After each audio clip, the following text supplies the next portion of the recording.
Всем привет, меня зовут Тимур, и в сегодняшнем выпуске мы поработаем над вот такой колодой. Это старый добрый красный Бёрн с певцами крови. К сожалению, он уже давно не играет, как раньше, поэтому надо подумать, как можно модернизировать эту колоду. И всем известно, что лучший способ улучшить красный Бёрн – это посплэшиться в желтый цвет. Там есть прекрасные карты вроде тренировки Халима и порыва ветра, которые дают нашим красным существам мобильность. Давайте ради них уберем из колоды точильщиков топоров, они здесь ни с чем не синергируют.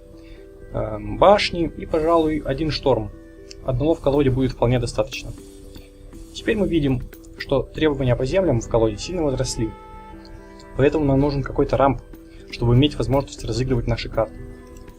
К сожалению, в этих цветах мы располагаем только элементалями. Воздушные лучше, чем огненные, поэтому возьмем их. Думаю, двух хватит, а уберем Сайфера и Гарудана. Это легендарные карты, дорогие, и не у всех они есть. А мы постараемся сделать нашу колоду более доступной. Теперь мы видим, что в нашей колоде несколько сместился акцент. Если раньше это был контроль стола, куча ремувалов, то теперь мы скорее бафаем наших существ и ищем путь, как пройти в лицо. То есть вместо контроля она больше стала похожа на комбо. Поэтому нам больше не нужны некоторые карты, а именно певцы крови, которые теперь выбиваются из концепции. И метатели бомб тоже мимо кассы. Во-первых, это очень контрольная карта.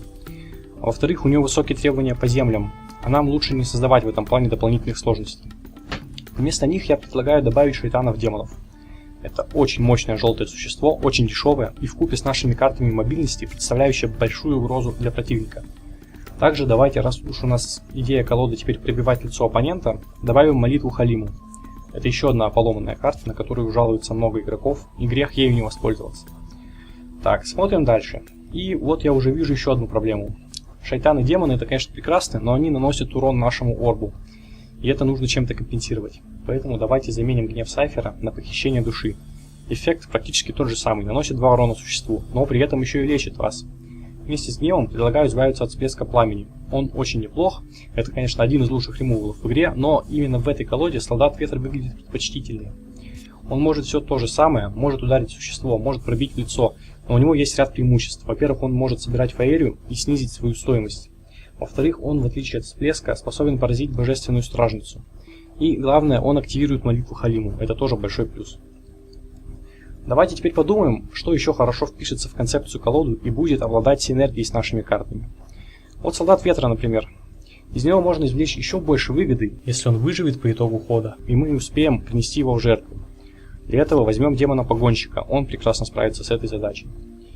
Вот мне сейчас не очень нравится огненный шторм и землетрясы. Во-первых, это эпические карты, они довольно дорогие, и не все игроки могут их себе позволить. Во-вторых, они тоже больше про контроль, чем про то, что мы пытаемся собрать. Возьмем погонщиков, как планировали, и давайте врата ветра. Объясню почему. Дело в том, что в таком виде наша колода очень сильно полагается на карты мобильности.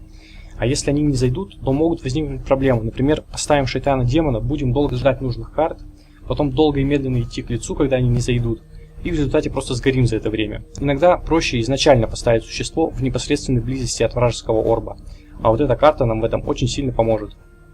Кроме того, ей можно закрыть подступ к своему собственному лицу. 4 хитпоинта за одну ману – это очень дешево. Далее, у красного Бёрна всегда была такая проблема, что нет хороших финишеров. Я думаю, с такой центральной идеей, как у нас, а именно бить в лицо, нам прекрасно подойдут фанатичные крестоносцы. Давайте для них удалим порывы ветра, так как они дороговаты по землям и не так сильно будут нам требоваться, если мы изначально будем стремиться поставить существ рядом с орбом противника. Необходимость в тренировках Халима тоже отпадает. Вместо них давайте положим последователей Халима. Во-первых, это еще одна замечательная цель для принесения в жертву демонам-погонщикам. Во-вторых, они помогают нам выращивать больших крестоносцев. Следующий серьезный недостаток вообще всех красных колод в принципе, это очень медленный дров. Хоть клади карты вроде мудрости. Одной молитвы нам явно не хватит, поэтому предлагаю добавить ардримских монахов. С ними мы точно не будем испытывать проблем касательно количества карт в руке. И при желании можно их тоже принести в жертву демонам-погонщиков. Давайте уберем дикарей. Они дороговаты по мане и проигрывают мрачным стражам, так как у вторых есть дополнительная способность насмешка. Вот, у нас уже что-то вырисовывается, но чего-то все равно не хватает. Так, смотрите, мы пошли в желтый цвет, но забыли о главных его козырях, которых нет в других цветах. Это hard removal. Их здесь несколько, а именно удушающий песок, Последний кошмар и массовый ремувал Судный Дин, который иногда может спасти вам всю игру.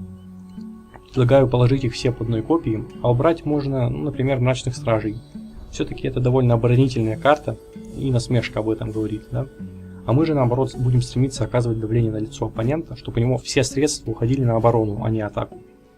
Ну вот, в принципе, и все.